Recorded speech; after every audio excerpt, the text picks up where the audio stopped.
유지왕 대표님과 함께 지속가능한 지역에서의 삶을 위해서 그리고 지금 어떤 귀촌의 현실이 있는지 함께 이야기를 나눠보려고 합니다. 남해 팜프라의 청년들 농촌에서 어떤 선택들을 하고 있는지 함께 이야기 들어보도록 하겠습니다. 발제 함께 들어보겠습니다. 네, 안녕하세요. 이장님 잘 만나서 지금 잘 정착하고 있는 남해의 팜프라 유지왕입니다. 반갑습니다. 저희는 다음 세대를 위한 지속 가능한 촌 인프라라는 슬로건을 가지고 지금 그 회사 체계로 저희 직원 포함해서 총 12명 정도 친구가 같이 지내고 있고요. 제가 이런 일들을 좀 하고 준비하는데 거의 8년이라는 시간이 걸렸어요. 그러니까 농촌에 들어가서 살려고 처음 마음 먹은 지 딱 8년이 돼서 제대로 된 좀 장소에 정착을 하게 됐고요. 처음 제가 이제 농사나 이제 농촌에 살아야겠다라고 생각했던 가장 큰 이유가 20대 이제 초반에 배낭여행을 갔었는데 거기서 차 밑에 들어가서 자는 아이들을 만났어요. 이제 그 아이들을 보고 과연 저 아이들은 앞으로 자기의 삶을 어떻게 하면 좀 더 선택하고 혹은 좀 다양한 방식으로 좀 살아갈 수 있을까에 대한 고민들을 좀 많이 했고 그런 모습들을 보면서 제가 받아온 교육 과정에 대한 생각들을 좀 많이 했어요. 생각해 보니까 제가 받아온 교육 과정은 그냥 학교를 가고 대학을 가고 직장을 가고 결혼을 하고 그 이외에 뭐지? 라는 어떤 그 아주 획일화되고 좀 다양성이 없는 삶에 대한 것들을 좀 인지를 하게 됩니다. 그러면서 이 아이들이 좀 더 다양한 삶의 방식을 좀 살 수 있게끔 해주고 싶다라는 생각들을 했고 처음에는 이제 국제협력기구나 아니면 이제 그런 환경에 놓인 친구들을 위한 다양한 프로젝트를 좀 대학교 다니면 좀 진행을 했는데 거기서 좀 단발성 지원이나 프로젝트에 대한 한계를 좀 많이 느꼈어요. 그래서 내가 앞으로 살면서 이 식주학이라는 세 가지 키워드를 가지고 농사를 좀 익히고 건축을 하고 이걸 기반으로 좀 교육을 할 수 있다면 그들한테 좀 쓰임 있는 사람이 될 수 있지 않을까라는 생각을 그냥 20대 초반에 막연하게 하게 됩니다. 그러면서 이제 농촌에 들어가서 농사를 지어야지라고 이제 생각을 했고요. 근데 딱 첫 해 농사를 짓고 1년 만에 빌린 땅에서 이제 나가달라고 해서 쫓겨나게 됩니다. 그렇게 할 때 뭐 임대차 계약을 쓰기도 했지만 그 계약서를 쓰고도 뭐 그분이 나가라고 했을 때 제가 뭐 소송을 걸거나 이렇게 할 일도 아니기 때문에 알겠습니다 하고 이게 그냥 나왔었어요. 그러면서 이런 질문을 하게 됩니다. 어떻게 하면 이 농촌에 기반이 없이 촌라이프를 시작하고 지속적으로 이어갈 수 있을까라는 질문이 저한테 생겼고요. 한국을 사실 처음에 6개월 정도 돌아다녔어요. 다니면서 기반 없이 하고 있는 친구들을 찾아다녔고 거기서 사실 어떤 답을 얻진 못했어요. 왜냐하면 기반 없이 하고 있는 친구를 한 명도 못 만났고요. 그때가 8년 전이었으니까 잘 없었겠죠 더. 그러면서 세계의 다른 농부들, 뭐 가까운 일본이나 뭐 유럽이나 이런 곳들은 그 청년 농부들은 어떻게 기반 없이 하고 있지?라고 생각해서 2년 동안 파밍보이즈라는 이름으로 여행을 다녔어요. 여행을 다니면서 끊임없이 어떤 뭐 정책 제도도 보고 교육기관도 보고 이렇게 하면서 제가 딱 하나 느낀 게 그거였어요. 제가 뭐 농사를 하든 뭐 예술을 하든 어떤 삶의 방식을 선택할 때 그 다양한 길이 없는 이유는 저의 어떤 개인적인 문제가 아니라 이 사회적 구조적인 문제가 아닐까라는 생각을 하게 됩니다. 그러니까 저는 어쨌든 태어났고 뭐 저희 부모님이 뭐 많이 가지시든 안 가지시든 간에 어쨌든 제가 어떤 삶을 선택할 때 자본이 없는 건 당연하고 그 자본이 없는 상태에서 삶을 선택하는 게 할 수 없다는 게 당연한 건가라는 생각들을 처음으로 하게 되고요. 그 생각들을 가지면서 또 한편으로 이런 생각을 했어요. 뭐 다른 그 유럽이나 이런 나라 같은 경우에는 그 친구들이 농촌에 살고 싶으면 뭐 주거, 토지, 네트워크, 기술 이런 걸 다 이제 제공을 해주거든요.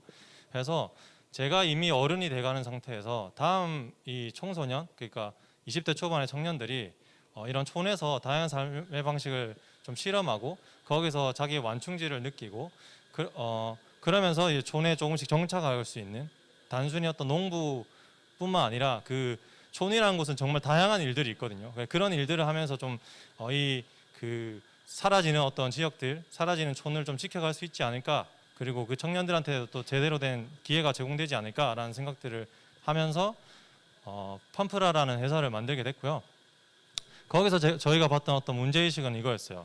인구 감소가 되면서 그게 예산 감소가 되고 행정력이 마비가 될 거고 마을이 폐허가 되면 언젠가 내가 촌에 가서 살아야지라는 생각을 하더라도 결국 그 기반 시설 뭐 인프라가 사라지기 때문에 정착을 할 수 없다라는 생각들이 들었고, 그리고 이 고령화되면서 저희도 지역에 살면서 가장 크게 느끼는 건 그 바람에도 이름이 있고 비에도 이름이 있는데 그 바람과 비의 이름을 뭔지, 그리고 그게 가고 나서 뭐 고추를 심어야 된다라는 그런 그 사람만이 알 수 있는 지혜들이 있어요. 이제 그런 것들이 이제 사라진다는 것들을 많이 느꼈어요.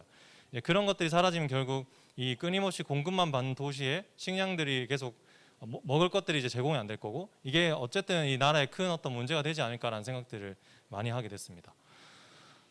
그러면서 청년들은 좀 삶을 전환하고 지역은 청년 유입으로 인해서 이런 뭐 사회 문제라고 할 수 있을지 모르겠지만 이런 문제들을 좀 해결할 수 있지 않을까라는 생각들을 했어요.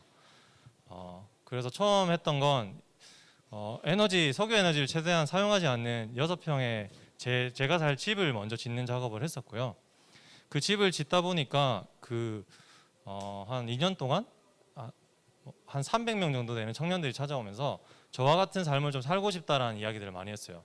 그리고 그 친구들을 좀 섬세하게 인터뷰를 하다 보니까 이런 큰 4가지 문제들을 좀 가지고 있었는데, 그 중에 가장 많았던 이야기가 내가 어떻게 돈을 벌고 뭐 어떻게 네트워크를 가지고 뭘 하고 살지 모르겠지만 혼자 내려가는 건 너무 두려워서 친구들하고 같이 이런 걸 실험해 볼 수 있는 장치가 있었으면 좋겠다라는 이야기들이 좀 많았어요. 그래서 이 판프라촌이라는 그 가상의 청년 마을을 좀 만들었고요. 저희가 두모 마을이라는 곳이 있는데 그 두모 마을 안에 이 청년들이 살아갈 수 있는 12명, 지금은 12명이죠. 12명이 살아갈 수 있는 이 판프라촌이라는 프로그램을 한번 만들어 보자 해서 저희가 6개월 정도의 5개월에서 6개월 정도의 기간을 가지고 이제 프로그램을 작년 그리고 올해 또 계속 하고 있습니다. 이 마을은 생태, 관계, 완충지, 자립이라는 4가지 키워드를 가지고 만들었고요. 그 안에 많은 교육 프로그램, 소프트웨어를 설계를 했습니다. 그리고 이 청년들이 사실 약한 부분이 사회 시스템을 이해하는 게 좀 약하잖아요. 그래서 입주민이 주민이 되고 저희가 행정이 되고 거기 안에는 또 촌장 혹은 의회가 있고 예산이 있고 저희가 또 규칙이나 조례가 있어요. 이런 것들을 가지고 끊임없이 조례도 제정해보고 예산도 사용해보고 하는 식으로 어떤 작은 사회 시스템을 여기서 자기들이 이렇게 한국 사회가 돌아가는 것구나라는 것들을 느낄 수 있게끔 또 했습니다.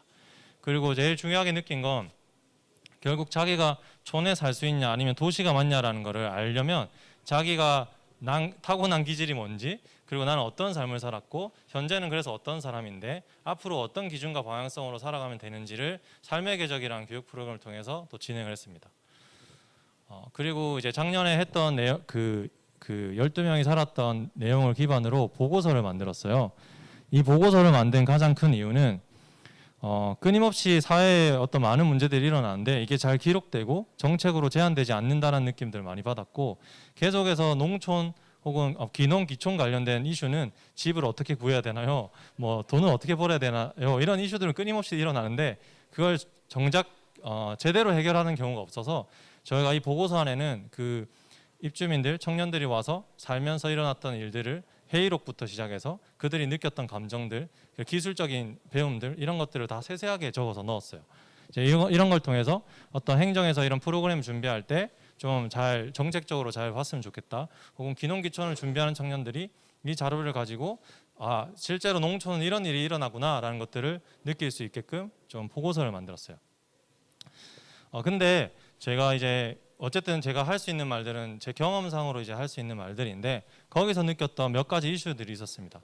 첫 번째는 빈집은 많은데 빈집을 구할 수가 없어요. 그러니까 빈집은 다 도시에 있는 자녀분들이 가지고 있기 때문에 그걸 빌려주시거나 파는 경우가 정말 없어요.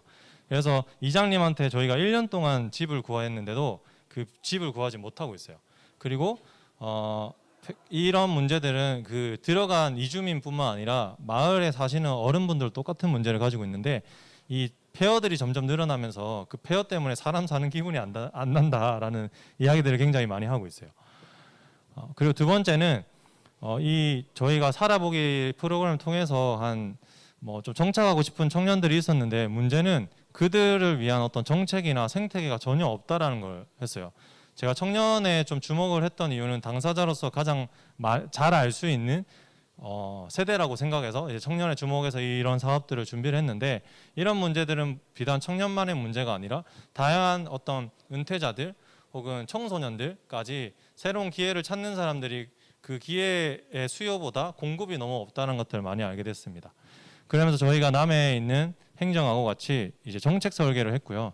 남해 청년 친화도시라는 경남 친화도시라는 이 예산을 받아오면서 또 한 번 어떤 청년들이 좀 들어올 수 있는 기반을 만들 수 있지 않을까라는 생각들을 했습니다. 근데 거기에 가장 큰 그 문제가 있었어요. 청년들 사이에 이런 말이 많아요. 다 된 밥에 행정 뿌리기를 한다라는 말들이 많은데 청년들을 그냥 지원의 대상으로만 보는 거죠. 제가 봤을 때는 사업의 파트너거든요. 그 지역을 앞으로 어떻게 잘 만들어가고 누군가는 정치인이 될 거고 누군가는 사업가가 될 건데 그들을 어떤 파트너로 보지 않는다는 거.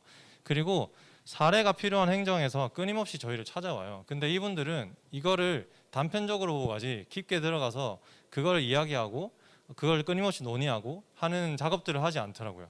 그래서 저는 정기적으로 한 달씩이라도 그분들이 모여서 어떤 포럼들을 했으면 좋겠다는 생각들을 좀 많이 했고요.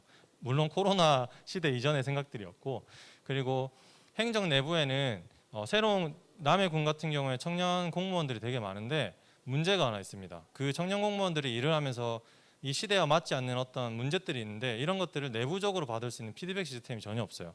그러니까 끊임없이 기존의 방식들로 계속 할 수밖에 없는 거죠. 그리고 또 하나는 저희가 이 그 2019년 보고서를 만들면서 가장 어려웠던 문제였는데요.